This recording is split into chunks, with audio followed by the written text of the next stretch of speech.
ये कम हुई है? क्या बहुत महंगाई होगी, बहुत। क्यों भाई? अभी जो मौजूदा हुकूमत आई थी तो कह रही थी कि महंगाई को कम करेंगे, कम करने के लिए आए थे। इन्होंने और महंगाई कर दी, ज़्यादा हो गई महंगाई ज़्यादा। तो कारोबार कैसा चल रहा है? कारोबार बहुत कम है। और पिछले साल कैसा चलता था? बहुत अच्छा था, पिछले साल सही चलता था। अब गुजारा होता है, नहीं हो पाता? बस गुजारा ही है, हो नहीं पाता, गुजारा है।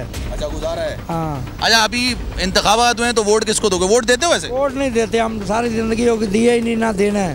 और पसंद कौन है? पसंद भी कोई नहीं है। पसंद नवाज शरीफ था, वो खराब हो गया।